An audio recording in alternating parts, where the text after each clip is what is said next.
kita lihat beberapa variabel yang sering menghalangi kerja kita, yang sering membuat kita malas, sering membuat kita tidak ingin kerja secara optimal, maksimal. Jadi ada di catatan saya beberapa hal.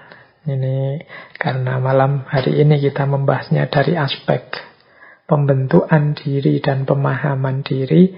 Ada beberapa aspek mental dalam kerja yang sering menghalangi pemenuhan kita secara maksimal terhadap kerja-kerja kita. Kita lihat ya, halangannya apa saja.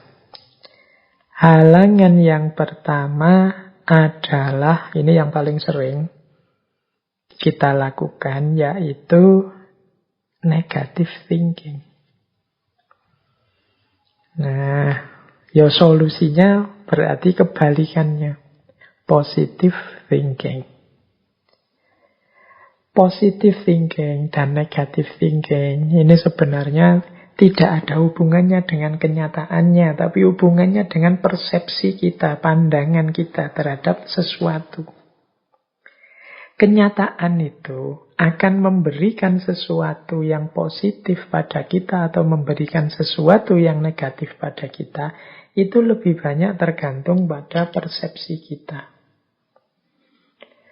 Kalau kita negative thinking, ya kita dapatnya yang negatif. Kalau kita positive thinking, ya kita dapatnya yang positif. Banyak orang tidak mau melakukan sesuatu karena negative thinking. Menurut saya, kalau melakukan itu pasti gagal.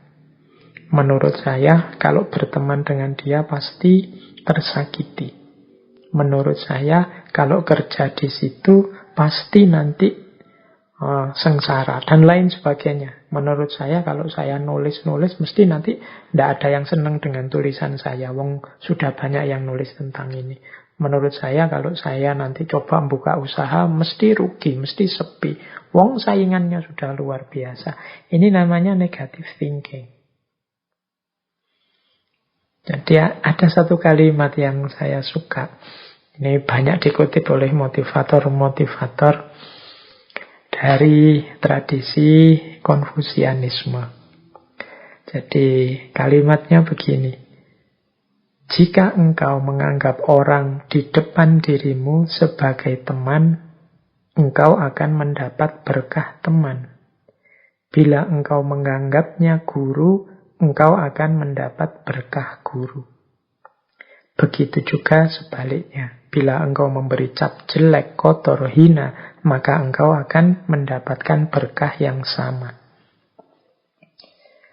Jadi, pikiran kita, tanggapan kita, itu nanti menentukan apa yang kita peroleh.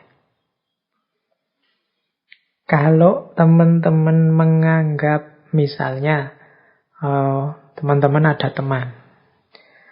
Ini sebenarnya teman biasa sih. Mungkin teman kampus atau teman sekolah atau teman di kampung biasa saja.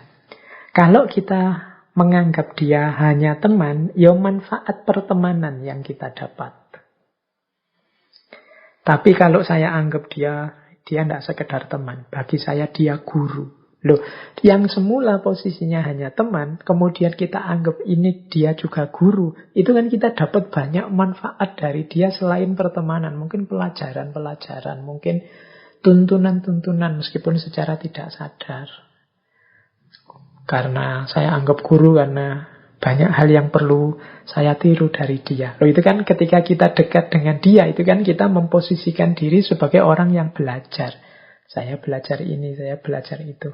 Beda kalau seperti sebelumnya kita anggap dia ini teman saja. Kita mendapat manfaat, cuma manfaat pertemanan saja. Ini yang tadi saya maksud berhubungan dengan positive thinking, negative thinking. Kalau kita berpikir negatif, hal-hal negatif yang kita dapat. Kalau kita berpikir positif, hal-hal positif yang kita panen. Berhadapan dengan apapun. menurut saya orang itu mulutnya rusak, maka bagi saya dia itu hina, kotor, jelek. Misalnya, ya ketika berarti apa? Kehadiran dia dalam hidup kita itu hanya memberikan itu saja.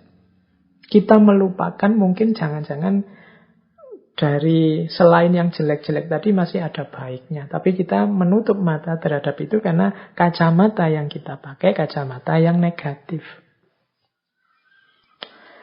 Nah, ini Bapak ini menurut saya ya guru saya, tapi sekaligus bagi saya orang tua saya.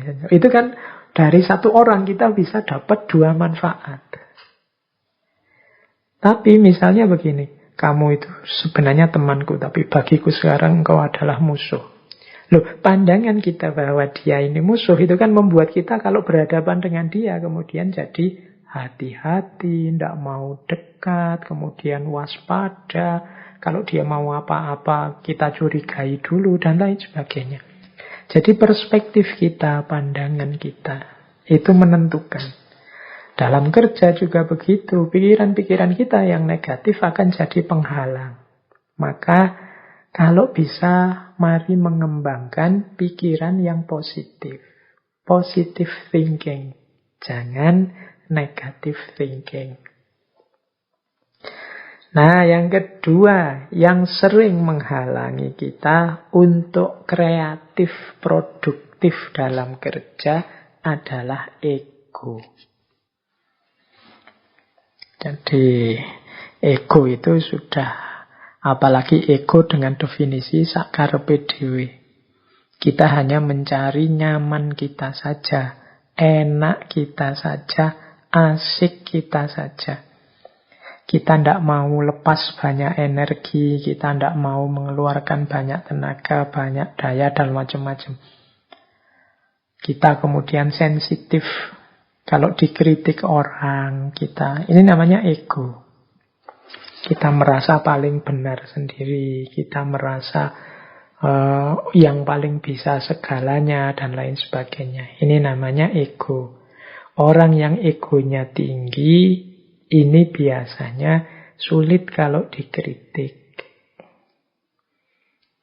Ya ini mengujinya gampang sebenarnya teman-teman, termasuk yang peka ndak atau sensitif ndak, sensi baperan ndak kalau dikritik. Biasanya yang terlalu baper itu menetapkan egonya agak terlalu tinggi. Makanya kalau dia dikritik itu dia merasa orang sedang menyerang dirinya, ingin menjatuhkan dirinya. Nah, berarti apa? Saat kita bekerja, ya kita pinter-pinter kita untuk mereduce, mengurangi ego, membuka diri, siap dikritik biar kita lebih baik, siap belajar untuk jadi lebih baik. Ini akan membuat kita bisa mengatasi halangan dari ego kita sendiri. Kalau ada orang kritik, ya sadari saja bahwa ya saya ini manusia, memang tidak selalu benar, kadang-kadang alpa, kadang-kadang khilaf, kadang-kadang keliru. Dia sebenarnya ngeritik bukan benci saya, tapi ada bagian tertentu dari diri saya yang tidak pas. Yang mungkin menurut dia harus diperbaiki. Jadi terima kasih saya dikritik. Jadi yang dikritik itu, yang diserang itu sebenarnya bukan saya, tapi bagian tertentu dari diriku. Mungkin pikiranku, mungkin perilakuku ketika aku begitu, mungkin saat aku melakukan ini. Nah, ini membuat kita lebih nyaman. Jadi sehingga kita bisa melakukan perbaikan diri terus-menerus. Kalau ego kita tinggi dalam kerja biasanya sulit maju. Kita merasa sudah jadi orang penting, jadi orang besar. Ternyata tidak, karena kita tidak mau noleh kiri kanan. Kita tidak tahu bahwa ada banyak usulan bagus. Ada banyak kritik-kritik yang lebih membangun di kiri kanan kita. Baik. Nah, yang ketiga, agar kerja semakin optimal, penting bagi kita untuk belajar terus-menerus. Terhadap apapun, tentang apapun. Jadikan segala sesuatu, segala peristiwa, segala fenomena yang kita hadapi sebagai ayat. Ayat itu kan sesuatu yang kita baca, kita pahami, dan kita ambil manfaatnya untuk hidup kita. Jadi kita mengambil iktibar, kita mengambil pelajaran dari apa saja. Termasuk mungkin dari orang-orang yang membenci kita, atau dari orang-orang yang memusuhi kita, merusak kita, menyulitkan kita. Saya ingat ada satu kalimat dari Buddha yang beliau menyatakan pada akhirnya kita akan sangat berterima kasih pada orang-orang yang membuat kita sulit. Mengapa orang-orang yang membuat kita sulit inilah yang membuat kita tahan banting, yang membuat kita berkembang jadi lebih baik, yang mengasah kemampuan kita, yang mendorong kita untuk jadi yang lebih tangguh. Ini berarti kita bisa mengambil pelajaran meskipun pada orang yang menyulitkan kita, memusuhi kita. Dari segala sesuatu. Ini persis kalimat yang sering kita pakai kan, mengambil hikmah dari apapun. Ini akan semakin membuat kita aktif dan produktif. Tidak lagi macet, mandek, dan malas. Yang keempat adalah move on, moving forward. Ayo maju terus, jangan menyerah, jangan merasa sudah selesai atau jangan merasa terlalu cepat puas. Masih ada banyak manfaat, maslahat, kreasi, produktivitas yang bisa kita hasilkan. Moving forward. Moving forward ini yuk maju terus. Tidak mandek di satu titik. Saya membayangkan kayak anak-anak kita, adik-adik kita kalau main game itu. Kalau kita main game itu kan, misalnya main game di satu level, itu kan kita mati-matian segala daya, segala tenaga kita kerahkan untuk menang di level itu. Begitu menang di satu level ini, kita akan gembira, senang. Tapi naik level sekarang. Bukan berarti perjuangan selesai. Kita lanjut ke level yang lebih tinggi. Tidak usah mikir lagi musuh-musuh di babak selanjutnya, di babak yang tadi, di level tadi. Kita kan gembira menang di level 1 misalnya kan tidak terus-terusan. Ya sudah, kalau sekarang level 2 yang kita pikir sekarang level 2-nya musuh di level 2. Yang sudah kalah ya sudah, yang sudah kita taklukkan ya sudah. Sekarang saatnya kita mengupgrade diri kita, naik ke level 2. Kan ada orang itu yang mentalnya adalah kalau sudah menang di level 1 ya sudah. Tidak usah naik ke level 2, nanti ada kesulitan lagi. Sudah satu ini aja, yang penting aku sudah menang di sini. Ya, ini nanti kerja yang tidak berdaya islah tadi, berdaya meningkatkan kualitas diri. Merasa sudah selesai di situ. Nah, mentalnya anak-anak yang main game ini menurut saya menarik.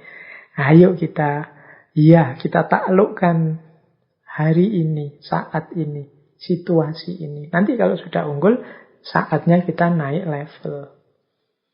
Biar kita semakin berkembang, semakin baik, semakin baik, semakin baik. Produktivitas kita tambah meningkat, tambah meningkat.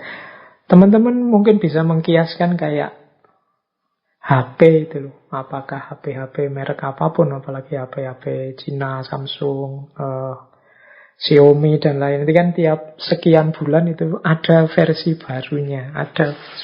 Jadi tidak mandek di satu gaya, di satu versi saja, di satu tantangan saja. Tapi terus memikirkan inovasi baru, tantangan baru. Ini yang saya sebut moving forward. Maju terus, yuk maju terus.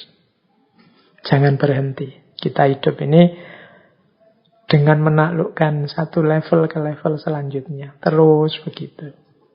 Nah, kalau kita punya mental seperti ini, apapun halangan dalam kerja itu rasanya kecil.